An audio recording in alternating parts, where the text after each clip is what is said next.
They were designed to be the best. They met enemies face to face, endured tragedies and enjoyed victories. They went down in history due to the bravery of their crews. They are the ships that deserve to be called naval legends.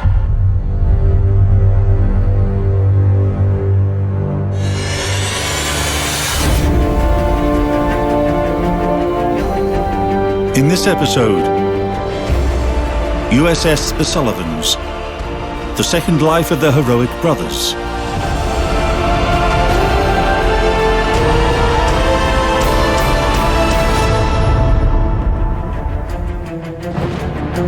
When speaking of World War II naval battles in the Pacific theatre, we cannot neglect to mention the most widely produced surface vessels of that time, destroyers, and above all, the well-proven US Fletcher class.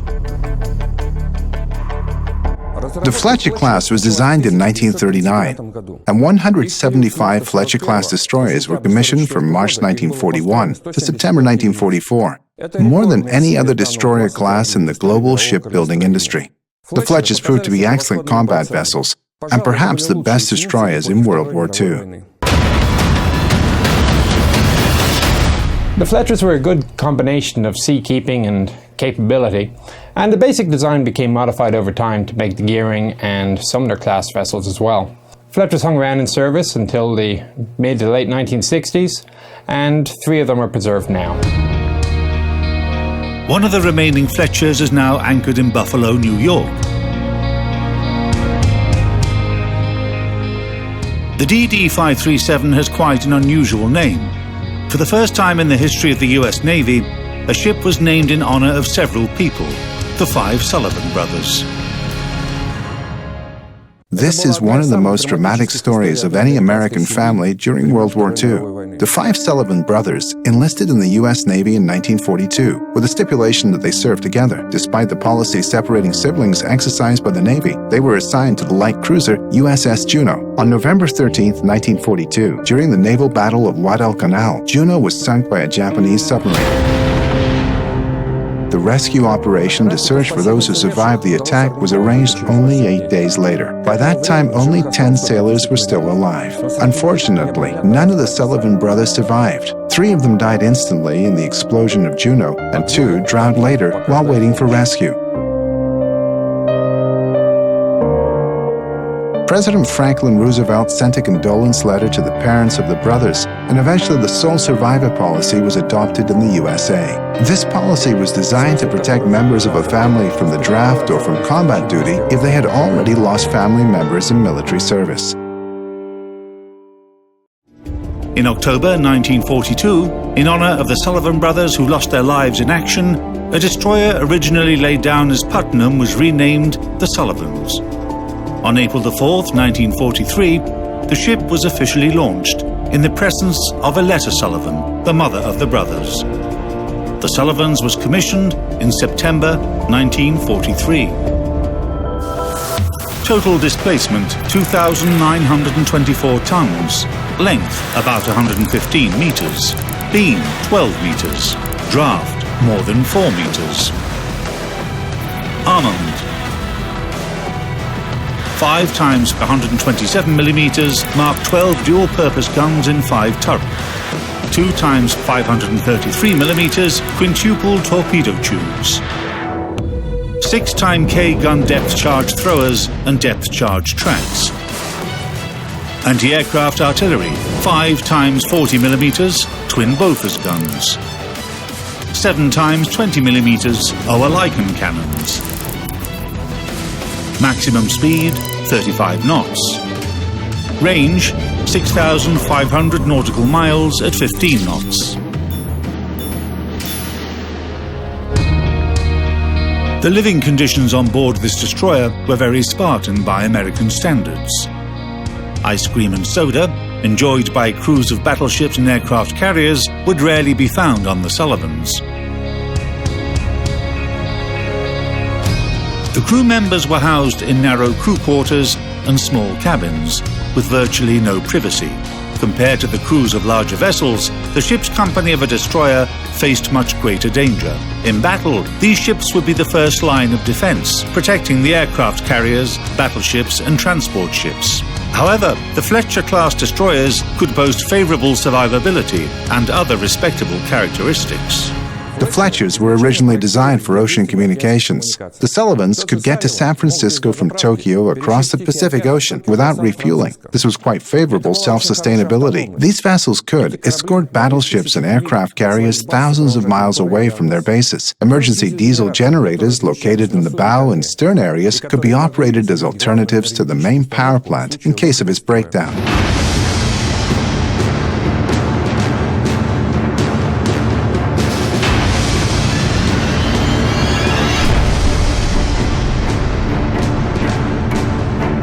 All Fletcher-class destroyers were equipped with the standard armament.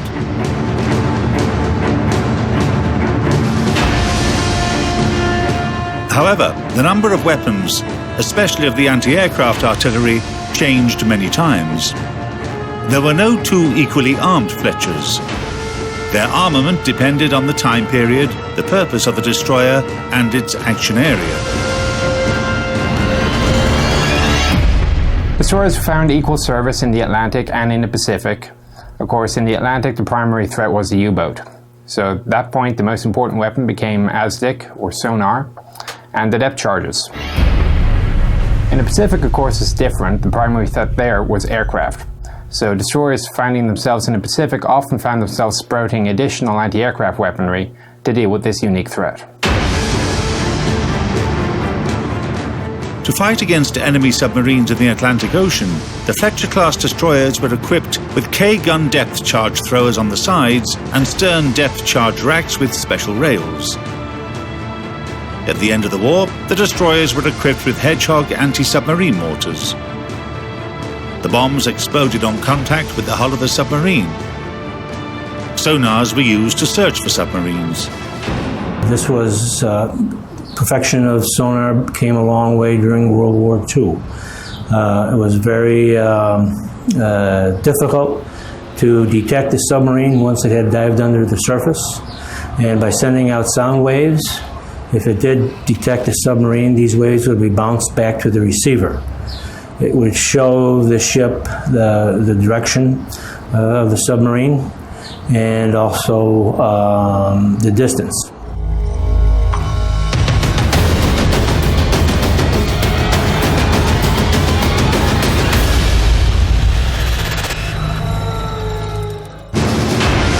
The Sullivans was assigned to the Pacific Fleet. Her primary tasks in the squadron included torpedo attacks against enemy ships, defending against enemy aircraft, and escorting battleships and aircraft carriers.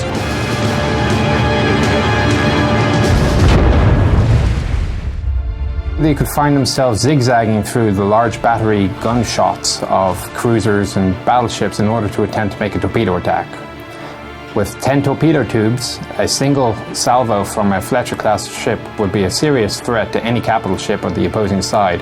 And of course, destroyers would never go around on their own. There would always be a swarm of these little destroyers trying to get within range and attacking from different angles, making it almost impossible to evade the torpedo attacks.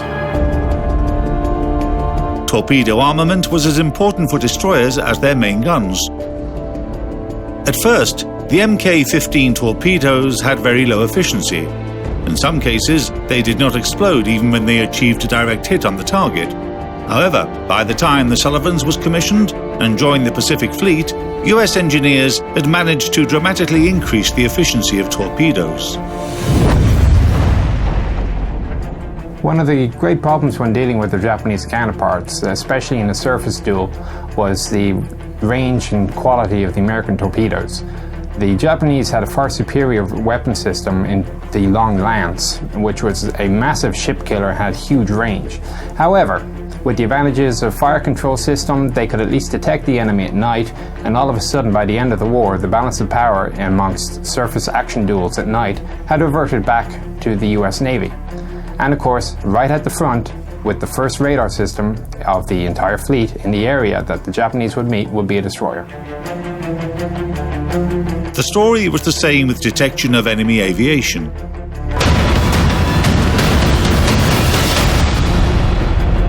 The balance of power shifted after the installation of improved radar systems on US warships. Before radars, when you were at sea, you had to depend on eyesight.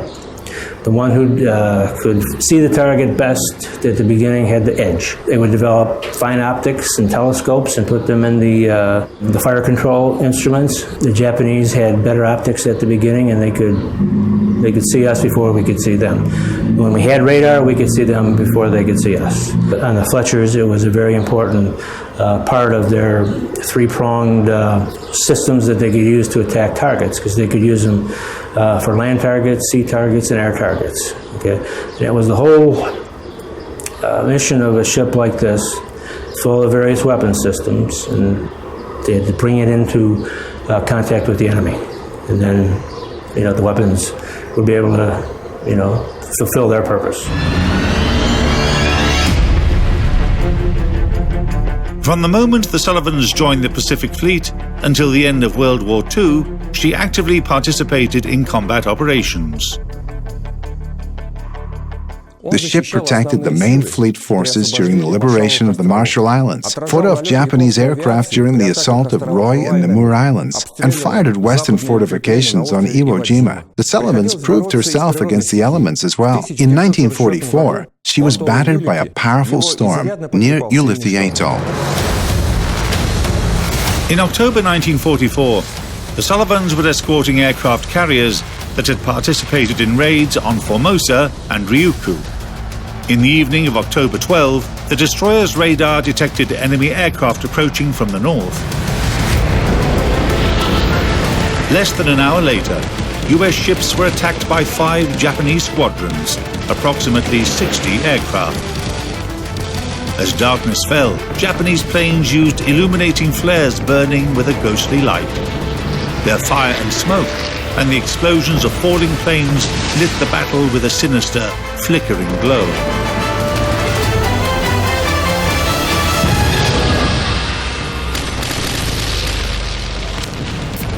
The Sullivans kept maneuvering, changing speed and course while constantly firing at the enemy. The first aircraft they shot down was a Mitsubishi G4M torpedo bomber, the type the Americans nicknamed Betty.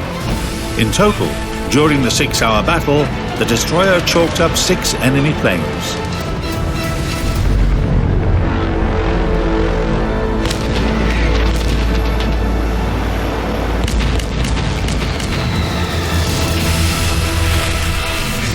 The next day, the aircraft carriers again launched successful strikes on Formosa. After retaliation from Japanese aviation, the Sullivans had to return to base, screening a so-called crippled division consisting of 2 badly damaged cruisers.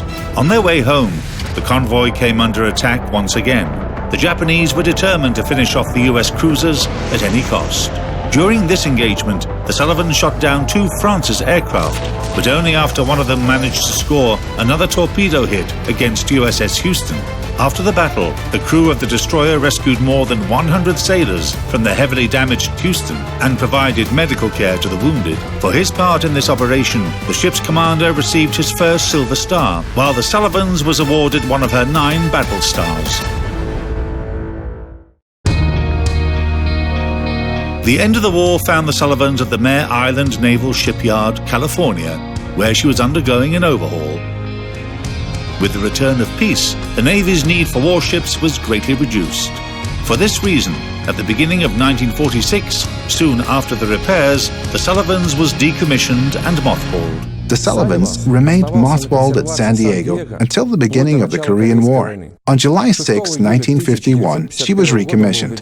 For her combat actions near the Korean coast, the ship received another 2 battle stars. Later, in 1958, the destroyer supported the landing of U.S. Marines at Beirut, the capital of Lebanon. In 1962, she joined U.S. forces blockading Cuba. During the 3 subsequent years, the Sullivans served as a training ship for the U.S. Navy.